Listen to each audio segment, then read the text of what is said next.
Assalamualaikum warahmatullahi wabarakatuh. Kami dari kelompok 2 untuk mata kuliah kompetisi bisnis. Di sini kami akan mempresentasikan hasil kerja kami dengan judul tugas dan wewenang KPPU serta aturan denda dalam KPPU. Sebelumnya, di sini saya akan memperkenalkan anggota kelompok terlebih dahulu. Ada Feni dengan NPM 268. Lalu ada saya sendiri, Syahna, dengan NPM 290. Selanjutnya ada Ratu dengan NPM 322. Lalu ada Mega dengan NPM 292. Ada Diva dengan NPM 306. Dan ada Gerda dengan NPM 309. Selanjutnya, kami akan memaparkan materi yang sudah kami kerjakan. Pembahasan yang pertama yaitu penegakan hukum kompetisi bisnis. Penegakan hukum dalam kasus kompetisi bisnis di Indonesia diatur dalam Undang-Undang Nomor 5 Tahun 1999 tentang larangan praktik monopoli dan persaingan usaha tidak sehat. Dan pemerintah membentuk KPPU melalui Peraturan Presiden Nomor 80 Tahun 2008 untuk mengawasi jalannya regulasi tersebut. Komisi Pengawasan Persaingan Usaha (KPPU) menerbitkan berbagai pedoman dan peraturan untuk mengatur dan melaksanakan penegakan hukum kompetisi bisnis di Indonesia, yaitu Pedoman Penilaian Perkara Praktik Monopoli dan Persaingan Usaha Tidak Sehat, sebagaimana tercantum dalam Perkom KPPU Nomor 6 Tahun 2016. Hal ini mencakup jenis-jenis praktik monopoli dan persaingan usaha tidak sehat, unsur-unsur yang harus dipenuhi untuk membuktikan pelanggaran. Yang kedua ada pedoman tata cara penanganan perkara praktik monopoli dan persaingan usaha tidak sehat, sebagaimana tercantum dalam Perkom KPPU Nomor 2 Tahun 2023. Mulai dari proses penerimaan laporan, penyelidikan, pemeriksaan, sidang majelis KPPU, penerbitan putusan majelis KPPU, pengawasan dan pelaksanaan putusan majelis KPPU. Pembahasan selanjutnya mengenai lembaga KPPU akan dijelaskan oleh rekan saya. Di sini ada tugas KPPU. Nah, tugas dan wewenang KPPU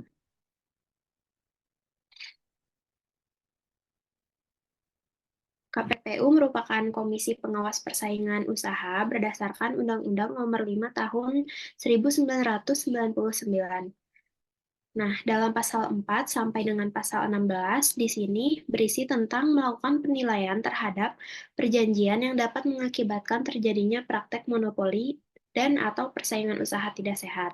Selanjutnya ada pasal 17 sampai dengan pasal 24 yang berisi tentang melakukan penilaian terhadap kegiatan usaha dan atau tindakan pelaku usaha yang dapat mengakibatkan terjadinya praktek monopoli dan atau persaingan usaha tidak sehat. Selanjutnya ada pasal 25 sampai 28 yang berisi tentang melakukan penilaian terhadap ada atau tidak adanya penyalahgunaan posisi dominan yang dapat mengakibatkan terjadinya praktek monopoli dan atau persaingan usaha tidak sehat. Selanjutnya ada pasal 36 yang berisi tentang mengambil tindakan sesuai dengan wewenang komisi. Lalu selanjutnya, eh, tugas dan wewenang KPPU itu memberikan saran dan mempertimbangkan terhadap kebijakan pemerintah yang berkaitan dengan praktek monopoli dan atau persaingan usaha tidak sehat, menyusun pedoman dan atau publikasi yang berkaitan dengan undang-undang ini, dan yang terakhir memberikan laporan secara berkala atas hasil kerja komisi kepada Presiden dan Dewan Perwakilan Rakyat. Untuk materi selanjutnya akan disampaikan oleh rekan saya. Selanjutnya di sini ada wewenang KPPU dalam sanksi hukum. Jadi Komisi Pengawas Persaingan Usaha atau KPPU ini dalam sanksi hukum berwenang untuk menjatuhkan sanksi berupa tindakan administratif kepada pelaku usaha yang melanggar ketentuan Undang-Undang Persaingan Usaha, dan KPPU ini juga tidak berwenang untuk menjatuhkan sanksi pidana ataupun perdata. Sanksi yang diberikan oleh KPPU ini dapat beragam tergantung pada tingkat pelanggaran dari dampaknya terhadap persaingan usaha, Dan sanksi tersebut juga dapat mencakup denda yang besar dan perintah untuk menghentikan praktik monopoli atau persaingan usaha yang tidak sehat.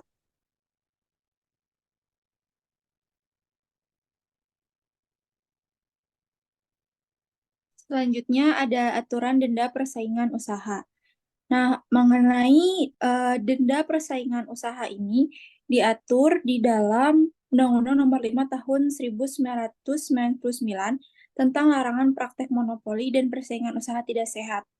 Nah, denda yang dapat dikenakan itu ada dalam beberapa situasi, yaitu ada termasuk di dalamnya pelanggaran kartel, penyalahgunaan dominasi pasar, praktek monopoli, serta pelanggaran-pelanggaran lainnya. Nah, pada pelanggaran kartel ini, dendanya itu dapat mencapai hingga 25% dari omset perusahaan yang bersangkutan selama periode pelanggaran. Terus, untuk penyalahgunaan dominasi pasar, denda yang dapat dikenakannya itu bervariasi tergantung pada kerugian yang ditimbulkan dan dampaknya pada pasar. Dan pada praktek monopoli sendiri, dendanya itu dapat mencapai hingga 30% dari omset perusahaan yang bersangkutan. Slide selanjutnya. Nah, akan tetapi aturan denda persaingan usaha itu nggak cuman yang tadi aja teman-teman.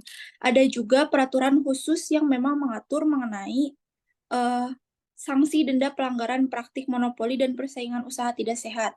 Nah, peraturan itu diatur dalam peraturan Komisi Pengawas Persaingan Usaha Nomor 2 Tahun 2021 tentang pedoman pengenaan sanksi denda pelanggaran praktik monopoli dan persaingan usaha tidak sehat. Nah, di peraturan ini tuh membahas secara terperinci, tidak cuman seperti pada peraturan yang sebelumnya gitu, nggak cuman mengenai kayak misalkan praktek monopoli atau misalkan perdagangan dominasi pasar, nggak cuman kayak gitu aja, tapi di sini juga membahas mengenai perhitungan besaran dendanya, terus perhitungan batasan denda berdasarkan keuntungan bersih. Ada juga perhitungan batasan denda berdasarkan penjualan. Lalu di sini juga ada peraturan mengenai jaminan banknya dan juga ada juga peraturan pembayaran denda dan kelonggaran pembayaran denda. Nah, di sini ada perkembangan KPPU. Nah, KPPU tuh berdiri pada tahun 2000 melalui Undang-Undang Nomor 5 Tahun 1999 tentang larangan praktek monopoli dan persaingan usaha tidak sehat. Tugas utama KPPU sendiri adalah mencegah praktik monopoli dan persaingan usaha tidak sehat serta mengawasi implementasi Undang-Undang Nomor 5 Tahun 1999 tentang larangan praktek monopoli dan persaingan usaha tidak sehat. KPPU juga terus meningkatkan kapasitas internalnya, baik melalui pelatihan pegawai maupun perkembangan sistem dalam prosedur yang lebih efektif. Lalu, KPPU melakukan penyelidikan terhadap dugaan pelanggaran persaingan usaha dan menegakkan hukum dengan memberikan sanksi kepada pelaku yang terbukti melanggar. KPPU juga melakukan edukasi dan kesadaran untuk meningkatkan kesadaran masyarakat, pelaku usaha, dan pemerintah tentang pentingnya menjaga persaingan yang tidak sehat melalui kampanye edukasi, seminar, dan kegiatan lainnya. KPPU juga berperan dalam memberikan masukan kepada pemerintah terkait kebijakan ekonomi yang berkaitan dengan persaingan usaha. Selain itu, KPPU juga bekerja sama dengan lembaga-lembaga terkait dan mengharapkan kerjasama dari pihak-pihak yang terlibat dalam proses penyelidikan untuk mempercepat proses dan memastikan kepatuhan terhadap aturan yang berlaku. Lalu, KPPU juga melakukan kerjasama internasional. KPPU aktif berpartisipasi dalam forum internasional untuk bertukar informasi dan pengalaman dengan lembaga serupa di negara lainnya.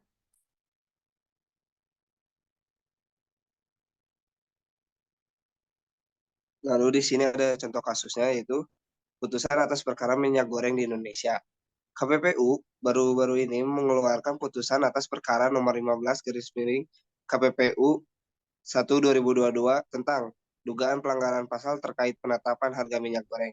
Dalam putusannya, KPPU menyatakan beberapa terlapor tidak terbukti melanggar pasal 5 Undang-Undang Nomor 5 Tahun 1999 tentang larangan praktik monopoli dan persaingan usaha tidak sehat, dan memberikan sanksi kepada beberapa terlapor lainnya. KPPU menghukum beberapa terlapor dengan denda, termasuk PT Asianagro Agung Jaya, PT Batara Elok Semesta Terpadu, PT Incasiraya, dan PT Salim Infomas Pratama. Denda yang dikenakan berbeda-beda, dengan PT Asianagro Agung Jaya membayar denda sejumlah 1 miliar rupiah dan PT Batara Elok Semesta Terpadu membayar denda sejumlah 15.246.000 rupiah.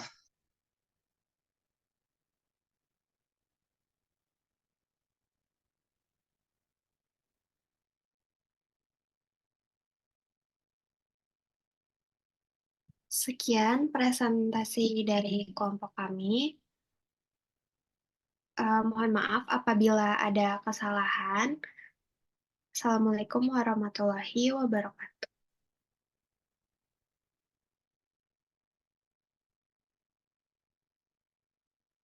Matiin recordnya, matiin. Udah.